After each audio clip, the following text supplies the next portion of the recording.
Oke, baik. Sesi pagi ini kita akan bicara terkait dengan, saya share dulu ya.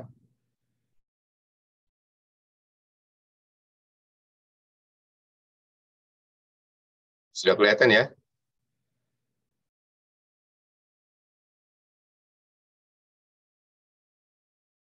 Kelihatan teman-teman? Kelihatan, Prof. Kelihatan ya? Terkait dengan aspek global berkenaan dengan entrepreneurship. Jadi ketika kita bicara konsep kewirausahaan, artinya usaha yang Anda rintis itu tidak semata-mata dalam jangka waktu dari sisi time frame, tidak hanya bicara short time gitu ya. Kita tentu berharap sebagai entrepreneur itu bisnis kita berkelanjutan, long term gitu kan, karena siapa tahu bisa diwariskan ke anak cucu kita gitu. Itu dari sisi waktu. Tapi dari sisi cakupan pasar kita, seorang entrepreneur itu tidak boleh puas hanya skupnya lokal ya, atau nasional itu sudah bagus. Tapi jauh atau ada keinginan bahwa produknya gitu ya, itu bisa dipasarkan secara global. Nah, bisa Anda lihat produk-produk global misalkan. Contoh yang simpel aja di kuliner, ada McD, ada Kentucky Fried Chicken gitu ya, Coca-Cola gitu, produk-produk global. Nah, sayangnya ya sedikit lah ya dari perusahaan-perusahaan Indonesia itu yang mampu memasarkan produknya secara global.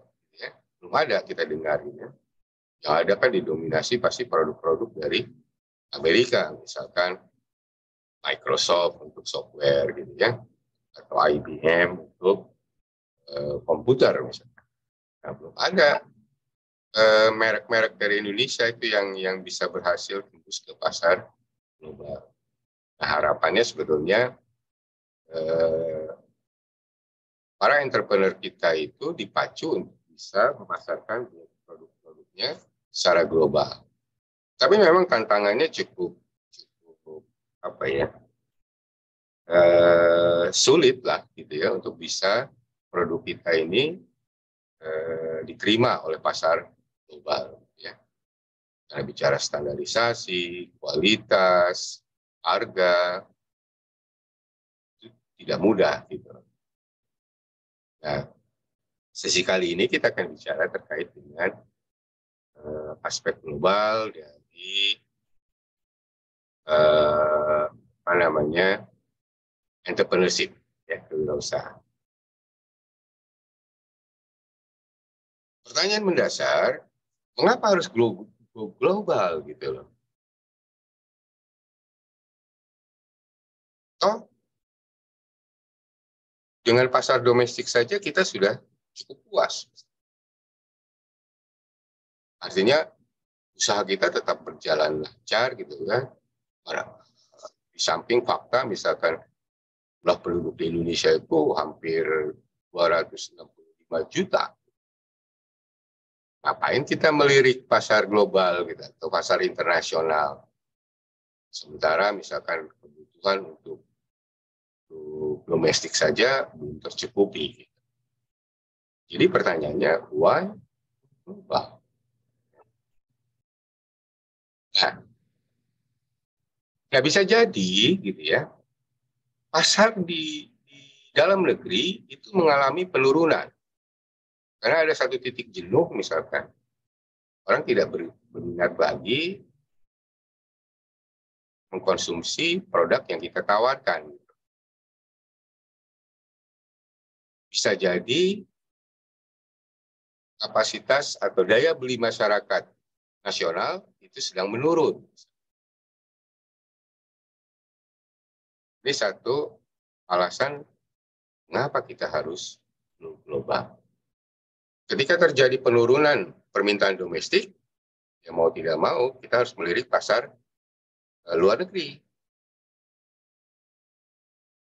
Nah, ada keinginan juga kita ingin meningkatkan volume penjualan dan tentunya profit.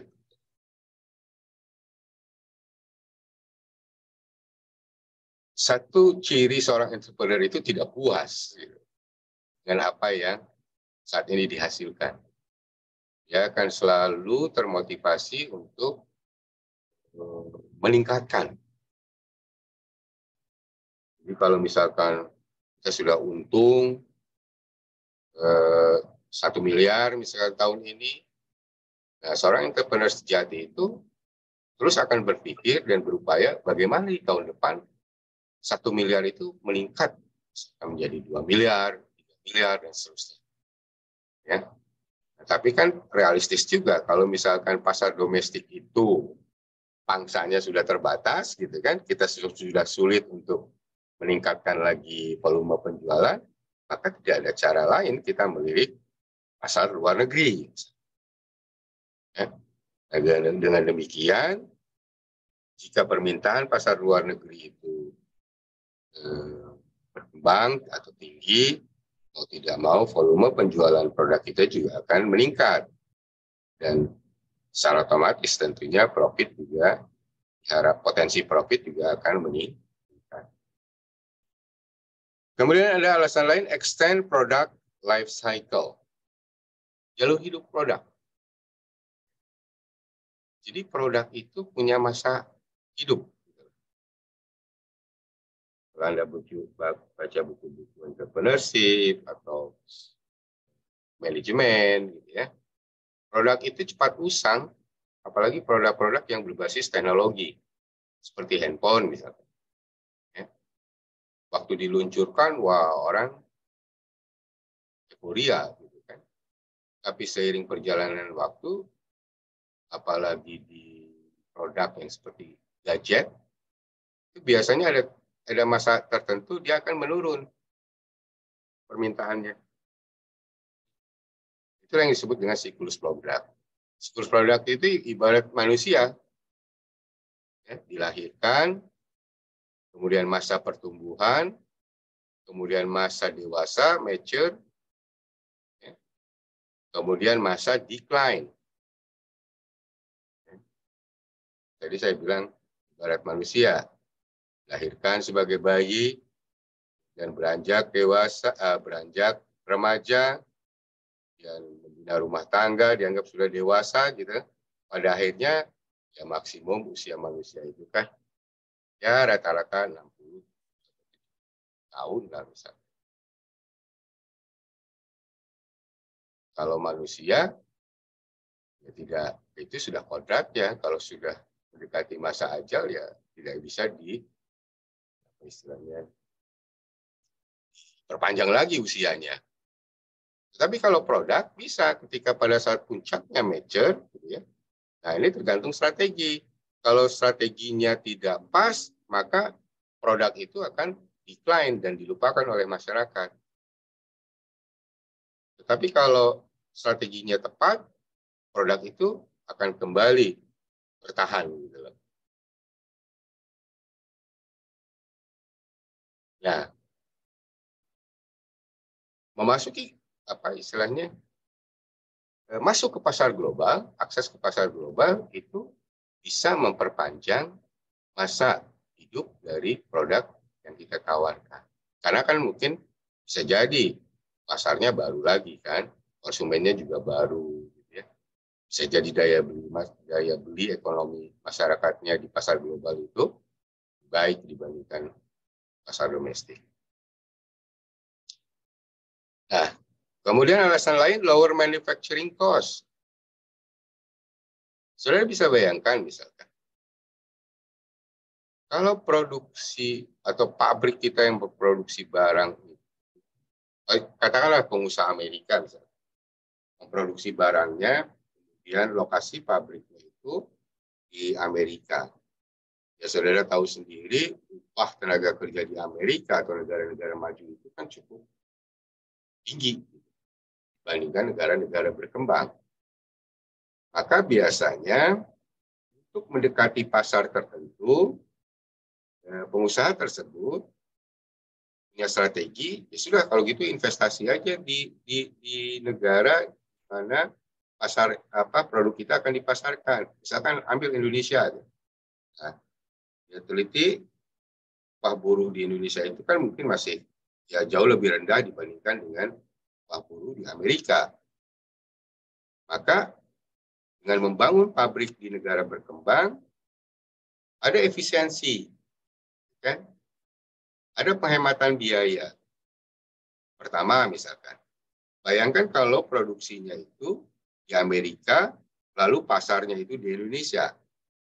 Maka ketika sudah pada saat memproduksi barang itu juga sudah high cost gitu ya, karena kan upah tenaga kerjanya pasti berbasis upah dari Amerika. Kemudian cost transportation, mengirimkan barang dari Amerika, produk yang sudah jadi itu ke Indonesia. Nah, ini kan mahal juga transportasinya, supaya barang itu sampai di konsumen yang berdomisili di Indonesia. Entrepreneur yang sejati, kalau harganya seperti ini, nanti harga akhir dari produk tersebut, produk yang dia miliki, itu pasti kalah bersaing karena biayanya saja, biaya produksinya saja sudah mahal, kemudian biaya transportasinya sudah mahal. Nah, kenapa tidak kita bangun aja pabrik di Indonesia? Nah, simpelnya, misalkan di otomotif, kendaraan mobil merek Toyota atau sepeda motor merek Honda, itu kan pabriknya tidak di Jepang. Pabriknya ditaruh di Cikarang, manufacturingnya. Agar, coba bayangkan kalau misalkan pabriknya di Jepang, sudah harga upah buruh di Jepang itu cukup tinggi, kemudian nanti ketika mobilnya jadi lalu dikirim dengan kapal laut lah, itu kan biaya transportasinya juga akan mahal. Maka usaha otomotif Jepang itu sudah, kalau gitu bangun aja pabrik di Indonesia. Toh yang membeli kendaraan merek Toyota tadi adalah sebagian banyak orang Indonesia gitu, maka tidak ada salahnya mereka membangun pabrik di Indonesia. Otomatis menghemat biaya produksi. Lower manufacturing cost. Improve competitive position, menaikkan posisi daya saing. Nah, kalau produk-produk yang sudah mulai going up, biasanya akan merajai di pasar internasional yang dibidik. Contoh, di bidang kuliner misalkan McD. McD itu kan dianggap sebagai makanan global. Kan? Ketika McD berada di Indonesia, ada nggak yang berani menyaingi McD? Mungkin ada beberapa merek lokal, tapi nampaknya ketika orang dengar McD dibandingkan suruh menikmati burger merek lain, tentu karena McD sudah terkenal mereknya, orang akan mengkonsumsi McD dibandingkan burger lain yang ciptaan produk dalam negeri. Nah, ini improve competitive position. Price quality levels. Otomatis ketika kita bicara atau berkeinginan produk kita itu going global, maka satu syarat kriteria yang harus dipenuhi adalah produk tersebut harus berkualitas. Karena ini menyangkut brand, tadi daya saing dari produk tersebut, Bayangkan kalau, makanya ada fenomena. Kalau Anda jalan-jalan ke Bandung, itu banyak factory outlet.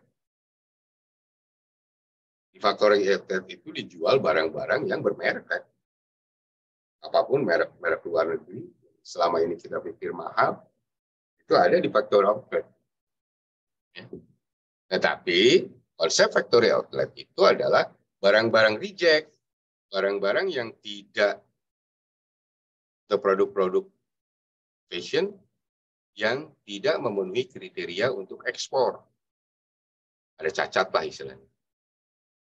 Maka tidak mungkin dipaksakan, atau pemegang mereknya tidak mungkin memaksakan barang cacat dipasarkan secara global.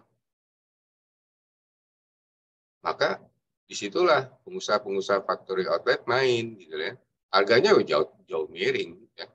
Misalkan sepatu merek tertentu saja, kalau sudah dipasarkan secara global, katakanlah harganya 1 juta. Gitu.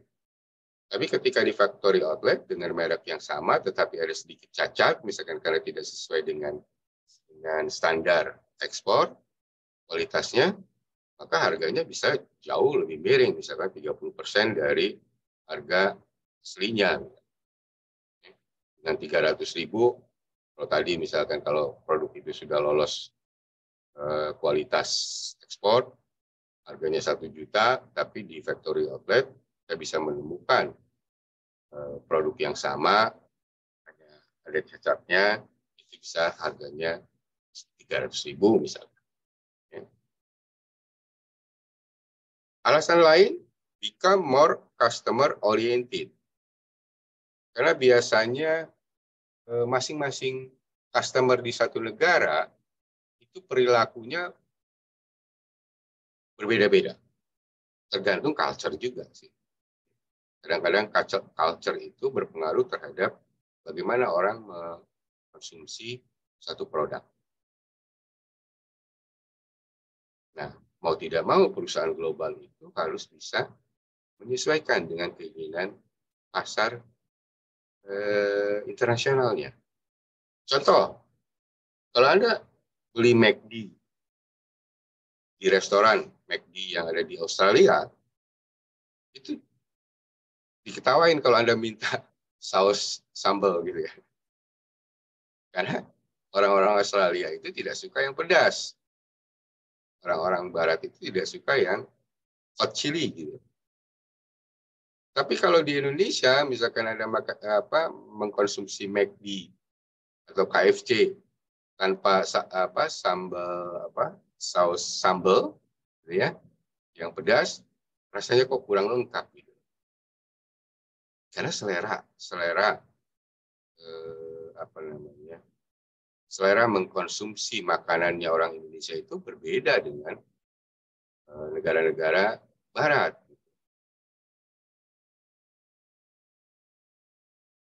Nah, ini mau tidak mau perusahaan yang global tadi harus bisa menyesuaikan dengan selera konsumen di negara yang dituju. Nah, apa strategi untuk bisa going global? Gitu ya. Yang sederhana sih sebetulnya, kalau kita lihat fakta bahwa saat ini teknologi digital itu berkembang, gitu ya, dibandingkan 2 dekade atau 3 dekade sebelumnya. Nah, sekarang dengan kemunculan Internet of Things, sosial media, jamur, itu bisa dimanfaatkan atau sebagai tools oleh kita untuk kita masuk ke pasar global. Ya. Cara sederhananya adalah kita membangun website. Kalau perusahaan kita membangun website, punya website tersendiri, maka pengguna internet dimanapun, di negara manapun, selama terkoneksi ke internet, bisa juga mereka akan mengakses website kita.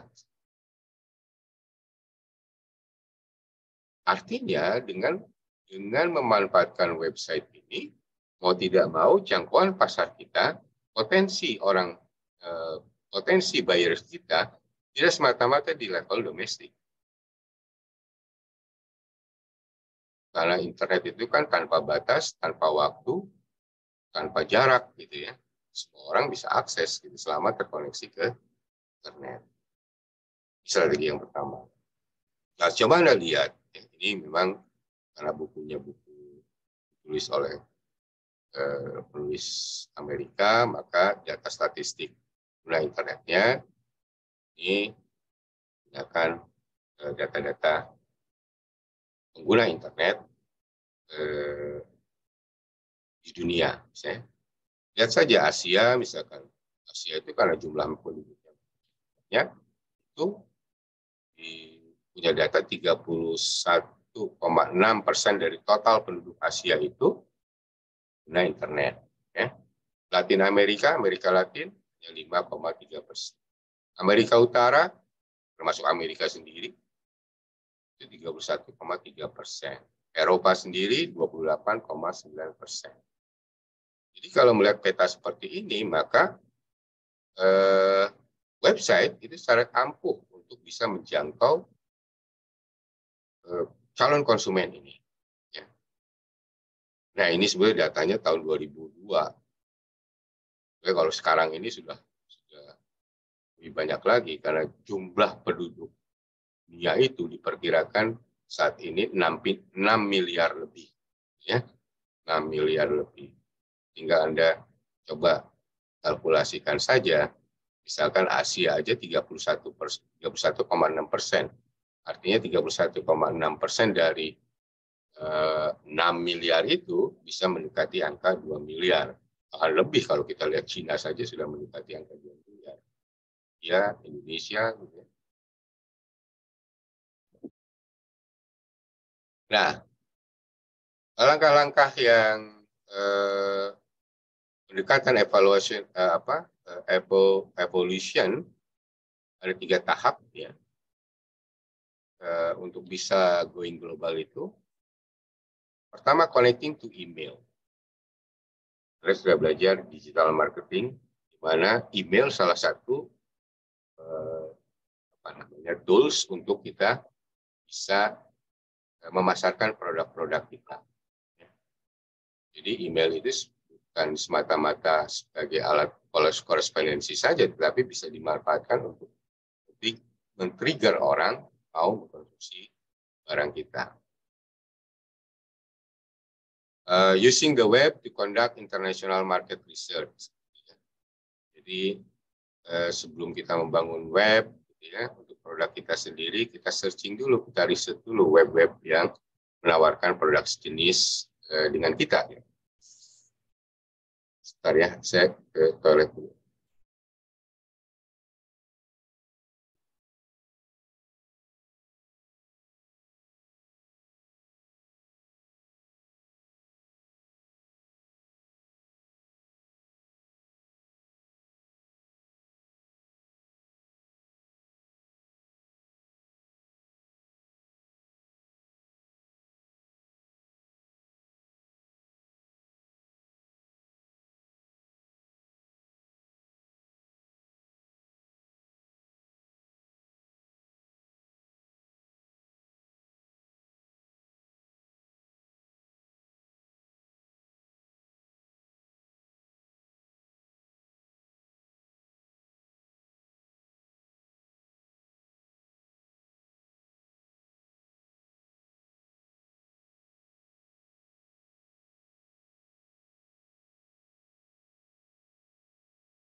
Oke, kita mulai lagi.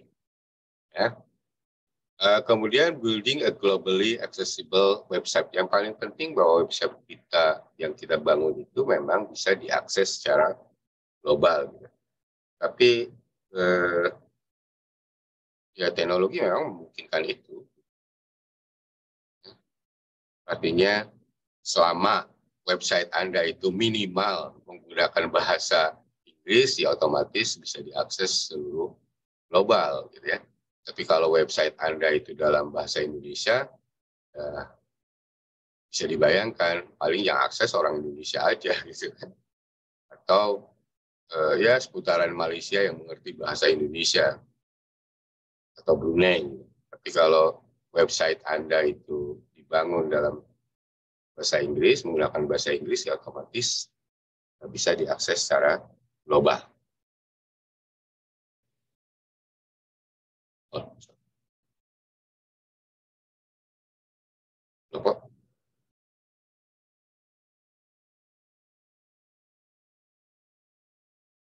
Ya, sorry.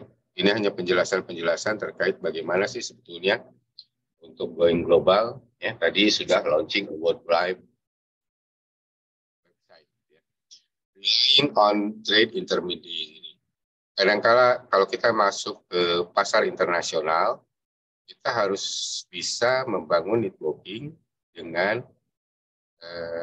trade intermediaries itu adalah perantara perdagangan ya, di negara asal, di negara yang kita dituju, gitu ya. Karena memang tidak mudah. Ada beberapa negara yang memang mensyaratkan bahwa kalau seperti Indonesia, kalau kita mau orang asing itu investasi di Indonesia, maka di dalam aturan undang-undang kita harus bisa menggandeng perusahaan nasional, misalnya di membangun perusahaan baru, ya, kemudian itu bisa diizinkan untuk pasarnya masuk ke dalam negara Indonesia, misalnya. Ya. Nah ini penting, ya, mengandalkan perantara perdagangan. Trade intermediary itu macam-macam bentuknya. Ada export management companies, ada export trading companies, manufacturing export agents, ya, export merchant, resident buying office, foreign distributor, ini macam-macam. Bagaimana kita masuk pasar negara tertentu dengan memanfaatkan atau dibantu oleh perantara perdagangan internasional ini. Ya. Sebab kalau misalkan direct langsung kita pasarkan produk kita ke negara tertentu, belum tentu juga bisa berhasil, bisa diterima oleh masyarakat sekitar.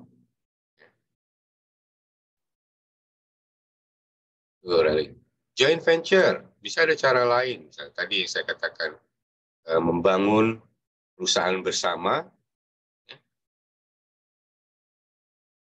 untuk bisa pasar kita diterima oleh pasar luar negeri tersebut. Ya.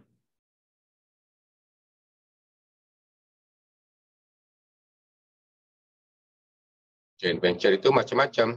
Ada domestic joint venture, misalkan 2 atau lebih perusahaan Amerika yang membentuk satu alliance gitu ya, kerjasama strategis dengan tujuan untuk exporting their goods and services abroad gitu ya.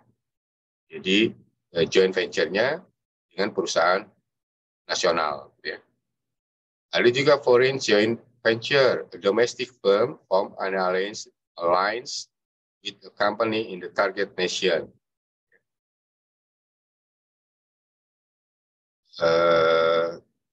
Jadi kalau foreign joint venture ini kemitraan, ya, gabungan dari suatu perusahaan, tapi targetnya untuk pasar dalam negeri. Kalau tadi domestic joint venture, justru istilahnya produk-produknya dikirim ke luar, ya, diekspor gitu.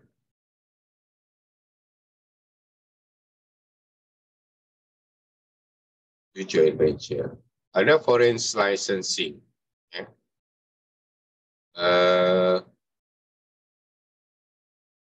Foreign licensing. Bentuknya lain adalah foreign licensing. Jadi izin untuk menggunakan produk, sebenarnya produk itu milik negara lain, misalkan untuk dipasarkan di Indonesia. Ya. Biasanya merek-merek terkenal, ya, terutama tas, fashion, itu di apa ya? Ada satu perusahaan tertentu yang untuk pasar Indonesia dia memperoleh izin untuk memasarkan merek-merek tersebut. Ya. Karena orange licensing. Ada waralaba internasional, ya. Seperti Mixui, ya, es krim Mixui yang sekarang lagi booming itu model internasional franchising. Ada counter trading and bartering, bartering, ya. Sifatnya saling tukar menukar perdagangan, ya, produk tertentu. Ada exporting jelas kan, kalian sudah mengikuti mata kuliah mengenai ilmu ekonomi, bagaimana konsep atau proses bisnis ekspor dan exporting, ya. Nah, faktanya memang meski ekspor ini peluangnya cukup bagus, tetapi kendalanya banyak dari UMKM. Ini UMKM di Amerika atau UMKM kita, gitu ya, yang memposisikan dirinya sebagai eksportir itu sangat kecil persentasenya. Amerika sendiri hanya 1% dari seluruh small and medium size business export, ya. Tidak banyak gitu. Nah, ini statistiknya saja. Nah, bagaimana kalau kita nanti membuka suatu usaha, ya, memang kategorinya misalkan usaha kita itu termasuk UMKM, agar bisa ekspor produk kita, ada beberapa langkah bagaimana kita bisa sukses di dalam kegiatan ekspor. Recognize that even the tiniest company at least experienced entrepreneurs have to. Jadi prinsipnya sekecil apapun perusahaan kita dan kurang pengalaman dari pelaku usaha kecil kita, ya, tapi tetap punya potensi untuk kita bisa mengekspor produk kita. Kemudian analyze your product or service, menganalisis dulu produk atau jasa kita. Kira-kira layak atau tidak nanti kalau kita ekspor. Analyze your commitment to developing export market. Yang paling penting adalah komitmen bahwa produk kita ingin ekspor ke luar negeri. Maka seluruh energi, pikiran, tenaga, biaya kita arahkan bagaimana supaya produk kita ini bisa diterima di pasar ekspor. Ya. Research potential market and pick your target. Ya, seperti biasa kalau kita pasarkan di dalam negeri juga tetap aja kita harus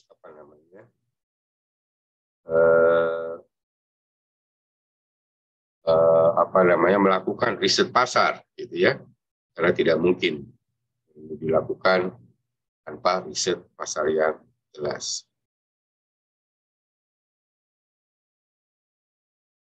Develop a distribution strategy. Jadi seperti marketing mix, price-nya kita tentukan, produknya kita definisikan dengan jelas, kemudian promotion-nya yang harus kita lakukan seperti apa, nah, place-nya, 4P yang keempatnya, place distribusinya, strateginya seperti apa. Apakah tadi menggandeng trade intermediaries, ya, ataukah kita mau join misalkan venture dengan perusahaan lokal, ini penting dibuat strateginya. Find your customer, ya biasanya di beberapa negara juga ada data statistik terkait dengan profil dari customer dari produk tertentu ya. Financing for export sales, kadang-kadang kan keterbatasan UMKM itu terkait dengan pembiayaan untuk ekspornya. Jadi sebetulnya UMKM tersebut itu harus menggandeng perusahaan-perusahaan pembiayaan yang memang spesialisasinya di bidang pembiayaan ekspor ya. Ship your goods, kapalkan barang-barang Anda, collect your money, ini sederhana sekali. Nah, kira-kira ini proses bisnis kalau kita melakukan kegiatan ekspor. Karena biasanya ada terlibat bank sebagai penerima keuangan ya, dari transaksi ekspor dan impor. Dia harus mengenal apa yang disebut letter of credit, segala macam.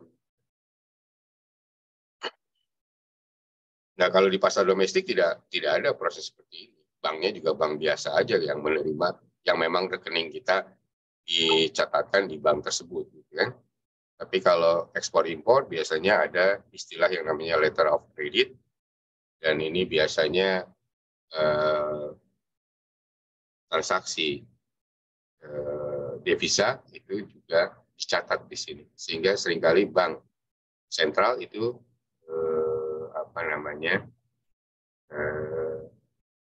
memonitor arus lalu lintas pembayaran ekspor dan impor.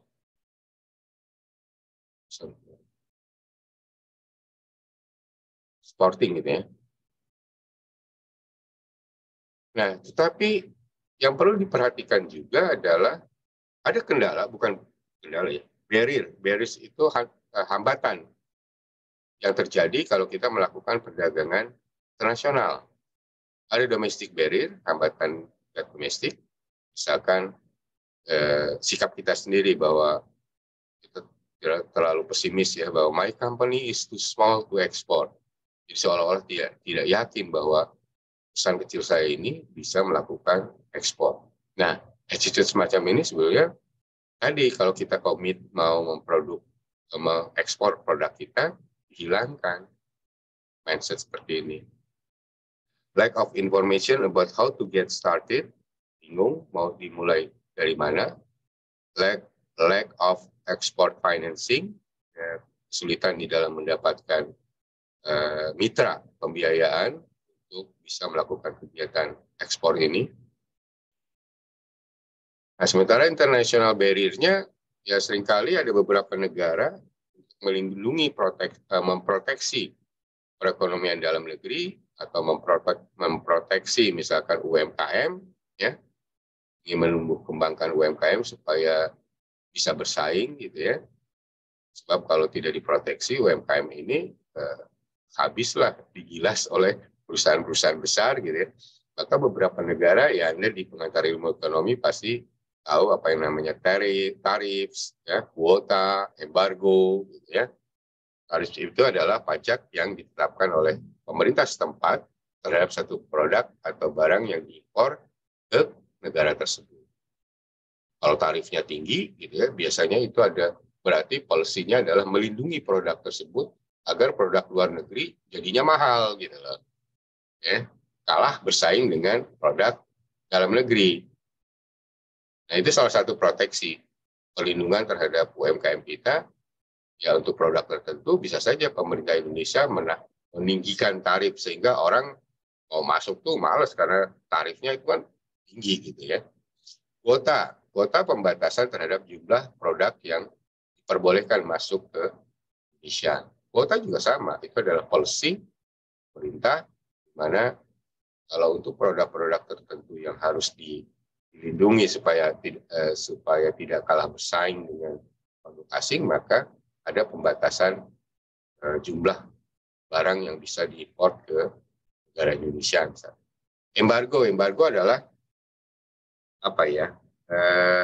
Larangan untuk mengimpor produk-produk tertentu dari satu negara tertentu yang terkena embargo. Nah ini biasanya politik pemerintah lah. Kalau misalkan ada satu negara, misalkan perang, lalu kemudian negara tersebut dicap sebagai negara penjajah, maka ramai-ramailah negara di negara-negara di dunia itu melakukan embargo terhadap negara tersebut agar barang-barangnya tidak bisa keluar dari negara yang diembargo tersebut. Karena ada pembatasan, karena ada kebijakan kita melakukan embargo, kalau tidak sesuai sikap kita terhadap apa yang dilakukan oleh negara tertentu. Yang lain dumping, menjual produk dengan harga lebih tinggi di dalam negeri dibandingkan ke luar negeri, gitu loh. Supaya produk ekspor ini bisa bersaing harganya. Kemudian ada political barrier, rules, regulation, and risks. Ada satu negara tertentu, gitu. Itu harus kita perhitungkan bagaimana sebenarnya aturan main sih bisnis di negara tersebut yang seringkali berbeda dengan aturan main di Indonesia. Regulasinya seperti apa, resiko yang akan kita hadapi seperti apa, itu harus diperhitungkan dengan baik. Ada juga cultural barriers budaya, misalkan karena perbedaan bahasa, filosofi, tradisi, ya, proses bisnis yang berlaku di negara tersebut, itu seringkali menjadi hambatan ketika kita ingin melakukan ekspor produk kita ke negara tersebut.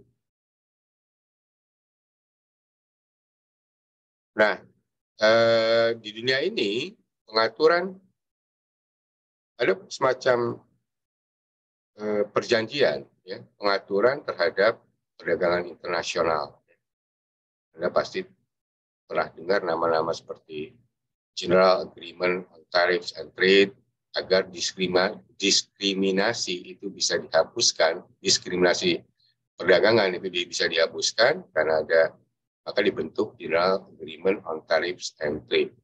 Kalau kita sudah masuk ke dalam, pemerintah kita masuk ke dalam GATT ini, maka mau tidak mau mengikuti aturan main ya, terkait dengan tarif dan trade. Ya. Ada juga WTO yang mengatur organisasi perdagangan dunia. Ada juga yang blok-blok tertentu seperti North American Free Trade Agreement, artinya ada perjanjian bebas tarif, misalkan bebas kuota di antara negara-negara yang tergabung dalam negara-negara Amerika Utara, misalkan. Ya, mereka buat satu AUKUS, ya, yaitu seperti kita juga ada ASEAN, kan, karena perdagangan barang antar negara ASEAN itu diupayakan tidak dikenakan tarif atau kuota. Nah ini the guideline for success in international market, misalnya. Make yourself at home in all three of world's key markets. Ya, artinya kita mentreatment, let's say, kalau kita ada perdagangan mengekspor barang-barang ke negara Amerika Utara, ya kita treat sama saja seperti kalau kita memasarkan produknya di dalam negeri. Misalkan. Eropa dan Asia juga seperti itu. Di feeling comfort, ya, feeling nyaman. Develop new product for the world market, bisa mengembangkan produk baru untuk pasar yang skala global. Kemudian familiarize yourself with foreign custom and language. Ini harus belajar, ya, harus belajar. Makanya bahasa Inggris itu selalu penting. Karena kalau kita misalkan bikin perjanjian bisnis dengan negara, dengan pengusaha asing, ya mau tidak mau mereka akan respect kalau kita mampu berbahasa Inggris dibandingkan kalau kita menggunakan penerjemah gitu ya. Kemudian globalize, ya, make global decision about the product market and management, but allow local employees to make technical decision about packaging and variety service. Jadi global itu konsepnya lebih baik localize, gitu ya, global lokal. Pasarnya global, tetapi konsep yang ditawarkan, yang mulai dari packaging, advertising, dan services ada rasa lokal.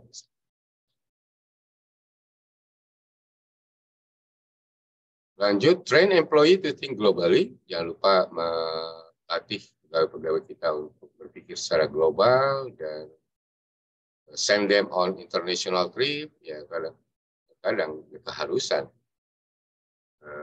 kita kirim karyawan kita untuk memahami sebetulnya culture yang terjadi dari produk yang akan kita ekspor ke negara tertentu. Ya. Hire local manager to staff foreign offices and branches. Jadi bisa saja kita rekrut local manager di negara tertentu, negara tersebut. Ya. Karena mereka mungkin lebih mudah atau memahami bisnis proses di negara tersebut. Ya. Do whatever seems best whenever it seems best, even if you feel at home lose job or responsibility. Jadi do whatever seems best, artinya buatlah yang terbaik ya. Dari produk-produk kita, meskipun bisa jadi artinya kalau kita orientasinya ekspor, maka kan kita mengandalkan tenaga kerja di negara tujuan ekspor kita. Sementara orang-orang di dalam negeri misalkan kehilangan pekerjaan, ya, itu yang terbaik gitu ya. Consider using partner and joint venture, pertimbangkan menggunakan partner dan pola strategi joint venture untuk bisa masuk ke pasar internasional. Nah, saya pikir itu teman-teman ya, langkah-langkah bagaimana produk kita bisa masuk ke pasar global. Silakan, sampai di sini ada pertanyaan?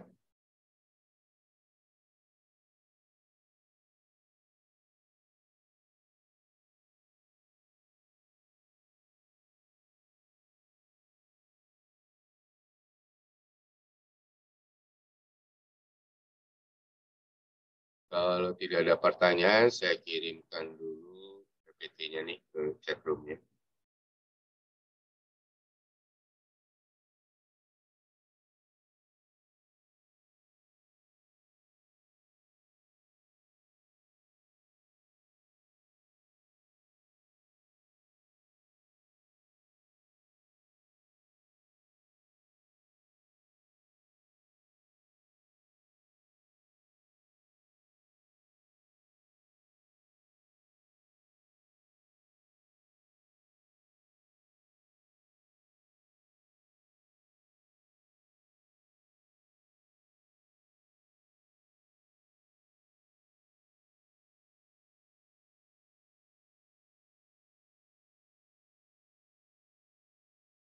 Oke, PowerPoint-nya sudah saya kirim ke chat room untuk Anda pelajari. Saya pikir demikian yang bisa saya sampaikan. Terima kasih teman-teman. Masih ada pertemuan berikutnya enggak? Siapa PJ-nya sudah masuk nih? Sekarang pertemuan ke-14, Prof. 14 ya. Oke, kita lihat minggu depan. Kalau sudah pernah luring dengan saya belum? Belum. Oh, belum ya. Oke, kita lihat minggu depan ya. Kalau memang ada kesempatan untuk luring, kita bisa kuliah di UM. Tapi kalau tidak, ya mungkin seperti daring seperti ini.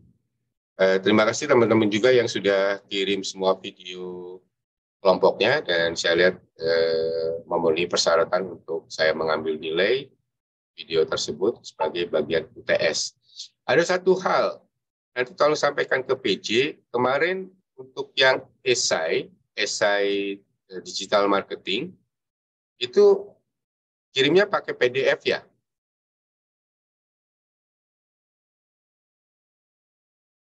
Halo? Mana tadi Alpinis?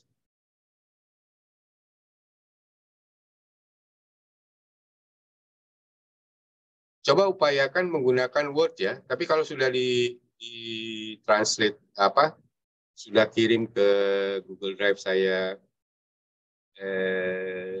dalam bentuk Word nggak apa-apa gitu. Tapi kalau masih dalam bentuk PDF, mohon dibuatkan dalam bentuk Word saja.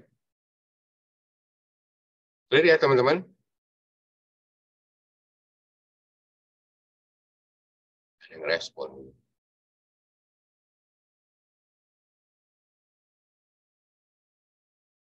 Oke, nanti kita komunikasikan di grup ya. Untuk yang tugas esai. Baik, saya pikir itu yang bisa saya sampaikan. Terima kasih. Assalamualaikum warahmatullahi wabarakatuh. Selamat pagi. Waalaikumsalam warahmatullahi wabarakatuh. Terima kasih, Prof. Terima kasih, Prof.